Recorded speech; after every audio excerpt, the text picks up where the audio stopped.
What's going on, everybody? Welcome back. We are doing part two now of this case study of a high school lacrosse and hockey player that I have that was dealing with symptoms of hamstring or proximal hamstring tendinopathy. So basically, where the hamstrings insert up here at the ischial tuberosity, he was getting a lot of, that deeper glute type pain with, positions like this, deep hip flexion, as well as with more explosive moves on the ice, like crossover skating, things like that. So in the part one, go ahead and check that out if you haven't. What we did were just some more body weight, just lower level based exercises to engage not just the hamstrings, but all the muscles that surround the hip, or most of the muscles that surround the hip. Just trying to get a feel for how he does with that. If he responds really well, doesn't have a lot of pain, great, then we progress. So in session two, or this part, we're working more on just strength, and I'm focusing more on the hamstrings in the glutes. We're not really messing around with the adductors or anything like that. We're just focused on that area, and I'm trying to take him into deep flexion. So that's the key. So as we move into first exercise, so we call this a front foot elevated split squat. So, and you can see here, initially he's kind of doing this where he's just more lunging, which is fine too. It's kind of a different exercise, but I'm trying to minimize knee motion. I want deep hip flexion. So you can see I kind of cue him to just drop straight down. There he goes.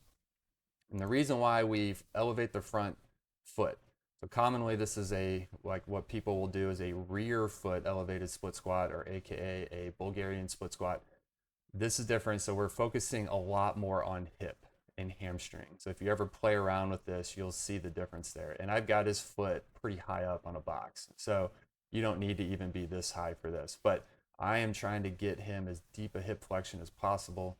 So I'm looking to see, full stretch, full engagement of that tendon so that we can start to promote a little bit of a healing response there.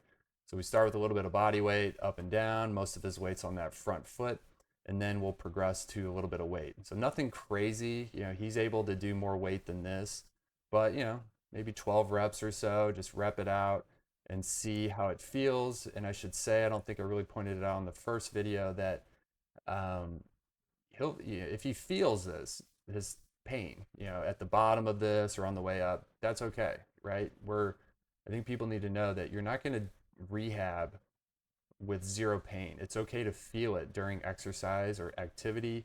We just monitor how it does after.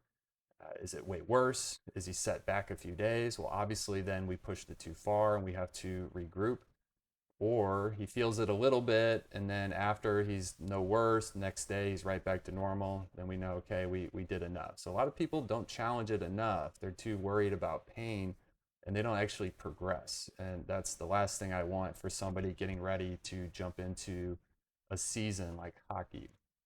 Okay, so that's front foot elevated split squat. Then we transitioned over. We did some Nordic hamstring exercises, very common exercise. Great eccentric drill for the hamstrings.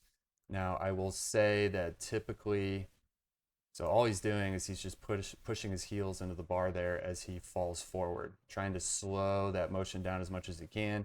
When he gets to that bottom, I'll have him push himself back up. I will say I prefer this exercise done in a more upright position. So basically, you can see if I draw a line from his hip to his shoulder to his knee, we're at a pretty good angle there. Usually I want to be straight up and down, but in this case, I'm okay with it. It's actually putting him more into that hip flexion, which is what I'm challenging because I believe that's kind of how he hurt the hip. So we want to build it up from where it began. So all the way down and then push himself all the way up. I also want to point out, like, I don't like all the extension in his lower back there, but again, nobody's perfect in the treatment process. Uh, Here, he does a little bit better job of staying upright. Hey, what up? And so Nordics, we're 5, 6 reps. As soon as he really starts to get sluggish with the movement, just go ahead, take a break, recoup, maybe about 3 sets or so there.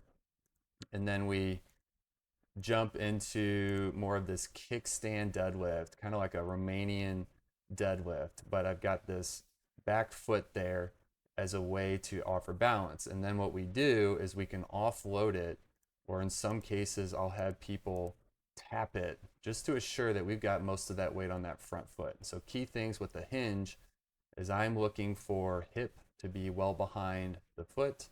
I want chest or upper torso in front of the foot. And then when he's in here, I like to say, hey, your front foot's on solid concrete, if you will, and that back foot is thin ice. So don't shift your weight back. Other things I don't want is I don't want his knee crashing forward. To me, that turns it into a lunge, and that's not targeting what we're looking to target. So up and down. And the other key thing here, as he comes down, so he gets in a deflection, as he comes up, make sure we're extending through the hip. A lot of times people will just kind of throw their spine into extension where it looks okay, but if you ask them, like, hey, where do you really feel this? It turns a glute-based exercise into more of a lower back-based drill. A lot of people have that issue when it comes to hinging or deadlifts in general.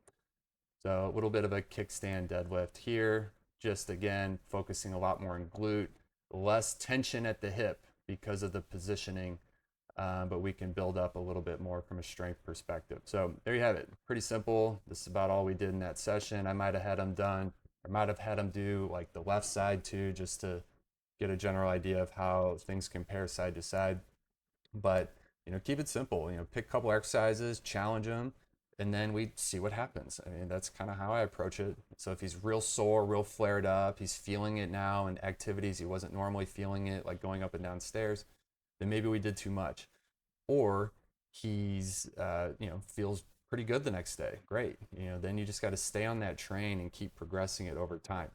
So that's part two. As we get into part three, you'll see we start to do a lot more plyometric based stuff and sport specific stuff. So I'm trying to like mimic skating on turf, right? So you get creative, make it fun, and everything there. So if you got questions, let me know. I'd love to hear it. Any comments or things you guys would like to add, great. If not, I'll see you on the next video.